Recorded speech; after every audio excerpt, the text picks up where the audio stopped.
Bonjour à tous, bienvenue chez Corpan dans notre émission habituelle de vlog du dimanche.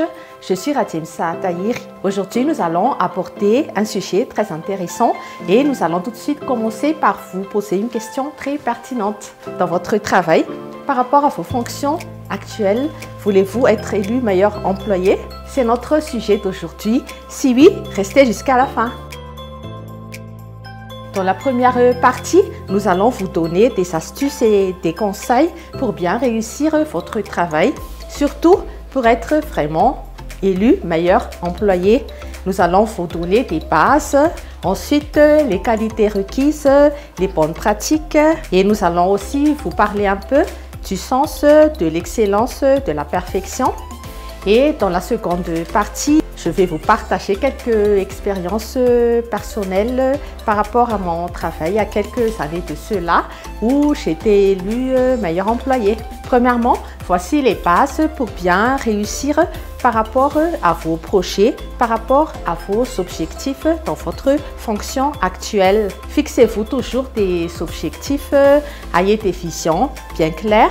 Après cela aussi, vous devez bien avoir et connaître un plan de carrière bien précis par rapport à votre département et soyez toujours motivé par rapport à ce que vous faites. Maintenant, je vais vous partager quelques qualités requises. Il est important en fait de maîtriser ce qu'on fait par rapport à notre travail, mais aujourd'hui, comme on parle de meilleur employé, il faut bien développer notre sens de l'excellence et de la perfection dans notre travail. Par rapport à vos challenges, cherchez à vous démarquer par rapport à vos collègues. Et concernant les qualités, soyez honnête par rapport à ce que vous faites. Ayez toujours ce sens de l'organisation.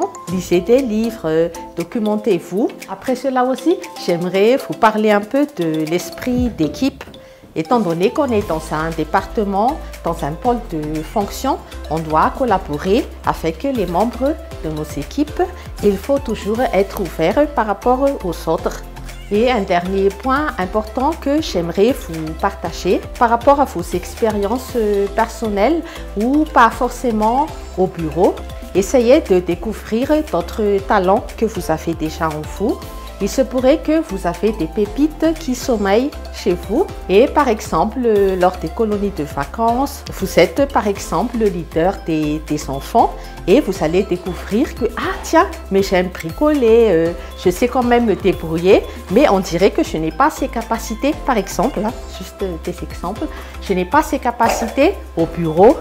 Et donc, essayez toujours de trouver du plaisir à part les travails, les fonctions dans votre travail. Nous avons pu vous parler dans cette première partie des bases qu'on devrait avoir, des qualités aussi qu'on devrait avoir dans notre travail pour être vraiment élu meilleur employé.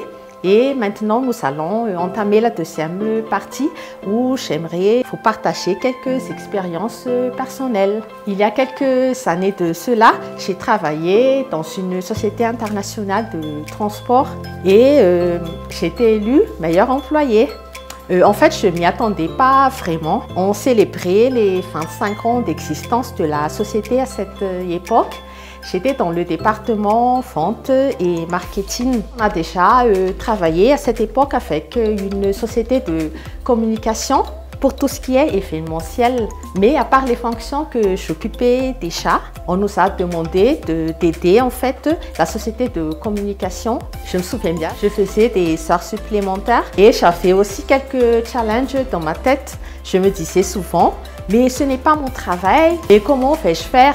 Mais j'aimerais vous partager que vous rencontrez sûrement des challenges et que ces challenges en fait vous aident à repousser vos limites et que ces challenges aussi pourraient vous aider aussi à être promu par rapport à vos fonctions, non seulement être promu mais être élu aussi meilleur employé.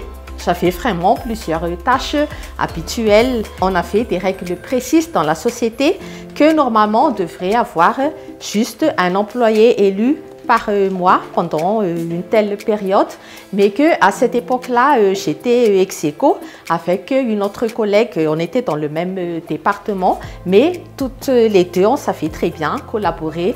Et ceci pour vous dire que la société peut faire des exceptions quand vous faites aussi de votre côté des exceptions.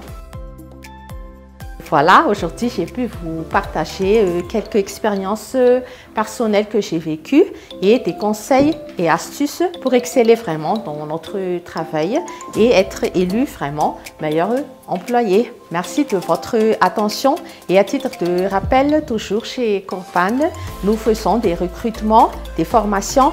Si vous avez des besoins, n'hésitez pas de nous contacter. Vous avez nos coordonnées. Merci encore. Bonne suite de programme. Restez toujours branchés et connectés. On se retrouve sur une autre vidéo. À bientôt.